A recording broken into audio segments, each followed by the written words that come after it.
और एक बड़ी खबर इस वक्त आ रही है। कपिल शर्मा के कैफे पर फायरिंग करने वाले को गिरफ्तार कर लिया गया है। गैंगस्टर बंधु मान, जिसको दिल्ली क्राइम ब्रांच ने गिरफ्तार किया है। कनाडा से दिल्ली लौटते ही पुलिस ने इस शख्स को गिरफ्तार कर लिया। कनाडा में कपिल शर्मा के कैफे पर फायरिंग की थी इसी ने। गोल्डी ढिल्लो गैंग का गुर्गा है बंधु मान, ये जानकारी मिल रही है। और इसी पर और विस्तार से हम जानकारी लेते हैं। हमारे सहयोगी राहुल डबास इस वक्त हमारे साथ जुड़ चुके हैं। राहुल, तो कहाँ, क्या सीधा एयरपोर्ट से ही गिरफ्तार कर लिया गया था जब ये लौट रहा था, या कहाँ से गिरफ्तारी हुई और क्या अभी जानकारी इसको लेकर?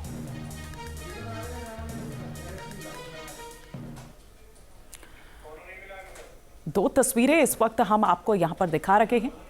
कनाडा में कैफे पर जो फायरिंग हुई, और दूसरी तस्वीर आप ये देख रहे हैं कि जैसे ही कनाडा से ये शख्स वापस दिल्ली आता है, पहुंचता है, तो वैसे ही इसको पुलिस गिरफ्तार कर लेती है। बंधु मान, जो कि गोल्डी ढिल्लो गैंग का गुर्गा है।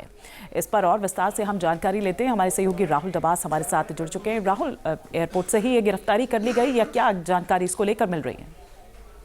देखिए, अगर गिरफ्तारी की बात करें तो कपिल शर्मा के रेस्टोरेंट पर जिस तरीके से हमला हुआ था, उसी को लेकर ही सबसे बड़ा आरोपी बताया जा रहा है।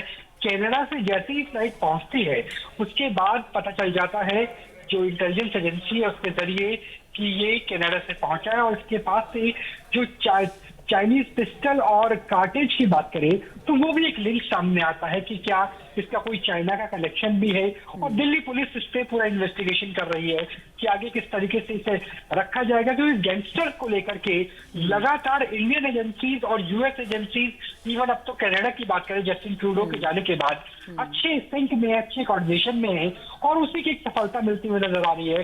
क्योंकि इससे पहले अगर कल की ही बात करें तो कल अमेरिकन एम्बेसी की तरफ से सीबीआई की तारीफ की गई थी और ये कहा गया था इंडियन इंटेलिजेंस एजेंसीज अमेरिका के खिलाफ जो क्राइम हो रहे हैं उस पर रोकथाम के लिए नकली कॉल सेंटर पे काम कर रही है। और जिस तरीके से इस गैंगस्टर की बात करें, इससे पहले एनआईए और सीबीआई के जरिए जो प्रत्यार्पण हुआ अमेरिका से, उसकी बात करें तो उससे नजर आता है कि एक एजेंसीज के बीच का सिंक है और इस सिंक की वजह से ही गैंगस्टर्स को अब धड़ दबोचना पहले की तुलना में नहीं, तो क्या इसका मोटिव सामने आया है? इसको किसने, क्या इसी से इसको लिंक, यहाँ पर देखिए किसके कहने पर इसने ये फायरिंग की थी, या क्या इसका क्या मोटिव था? देखिए, जो प्राइमा फेसी आ रहा है वो इस लिहाज से आ रहा है कि एक्सटॉर्शन का केस हो सकता है, धमकी भरे का केस हो सकता है। और कई बार ऐसा भी होता है कि जब कपिल शर्मा या किसी बॉलीवुड के स्टार के ऊपर आप इस तरह की कार्रवाई करें तो उससे एक इमेज बिल्डिंग होती है, जिससे आप नए गुर्गे तलाश कर सकते हैं, बाकी चीजें होती है। तो उस एंगल भी एक नजर आता है कि स्टंट के लिहाज से भी। बहुत शुक्रिया राहुल इस तमाम जानकारी के लिए आपका। जहाँ भक्ति है हर शब्द में, कथाओं में छुपे हैं दिव्य रहस्य और ज्योतिष देता है जीवन को दिशा। धर्म से जुड़ी हर बातों को जानने के लिए हमारे चैनल स्तुति को सब्सक्राइब करें। चैनल पर जाने के लिए इस लिंक पर क्लिक करें।